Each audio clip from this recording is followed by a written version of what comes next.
Hello guys नमस्ते। म चाहिँ हिजो यसो फ्यामिलीसँग घुमघाम गरेँ र यो मेरो बुढी र छोरी चाहिँ यसरी रमाइराख्नु भएको छ। अनि म चाहिँ अब यहाँबाट चाहिँ अलिकति अगाडि हामी चाहिँ पार्कतिर घुम्यौँ अनि अलिकति रमाइलो पनि गऱ्यौँ र यसै क्रममा एक दुईवटा भिडियो पनि बनायौँ र यसरी नै दिन हाम्रो हिजोको गयो। छुट्ने कुरा नगर है सानो तिमी छोरा मुटुको त्यो ढोको ढोकी चल्छ कसरी छुटुमा कसरी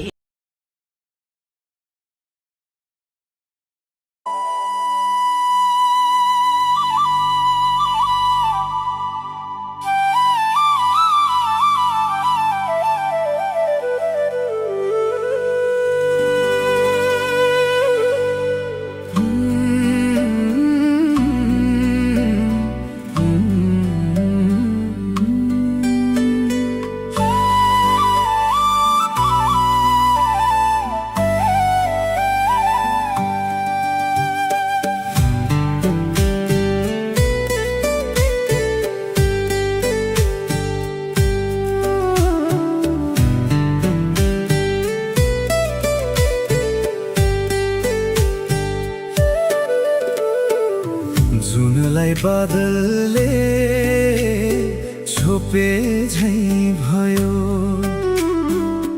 जुनलाई बादलले छोपे झै भयो।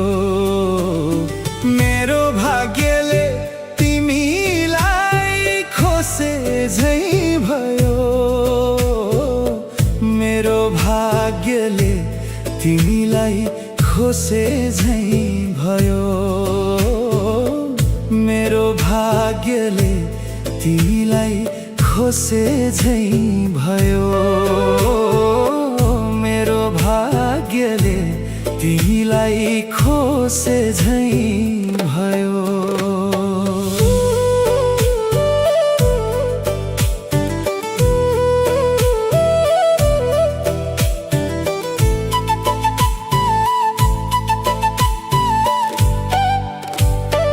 अहिले चाहिँ म चाहिँ ठ्याक्कै बाँसगढी पुग्ने बजारको नजिकै छु।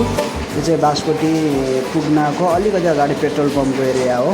यहाँबाट लगभग 1-2 किलोमिटरमा चाहिँ बाँसगढी बजार आउँदछ।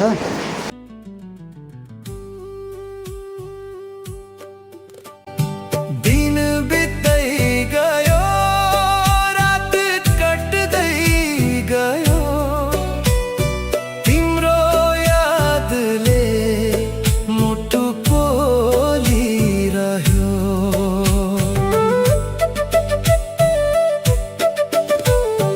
दिन बित्दै गयो, रात कट्दै गयो, तिम्रो यादले मुटु पोलिरह्यो। आँखाभरि आँसु बोकी हिँडेमा एक्लै तिमीलाई मेरो पीडा के थाहा छ।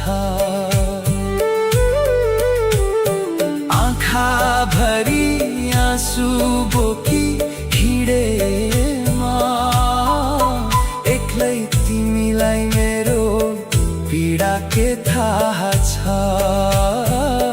तिमीलाई मेरो पीडा के थाहा छ,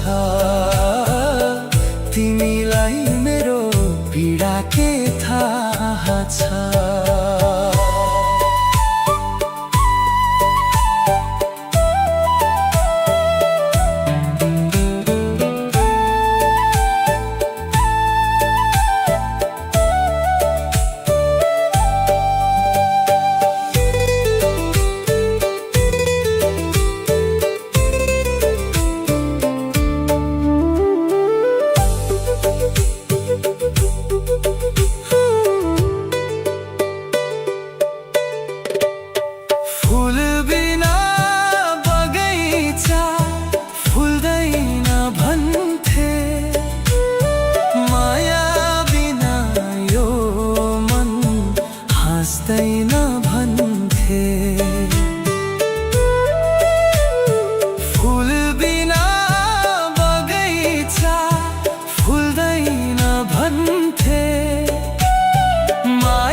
संसार अँध्यारो भयो सहारा बिना तिमी गयो पराई बनी मेरो संसार अँध्यारो भयो सहारा बिना सहारा बिना संसारै थियो सहारा बिना संसारै थियो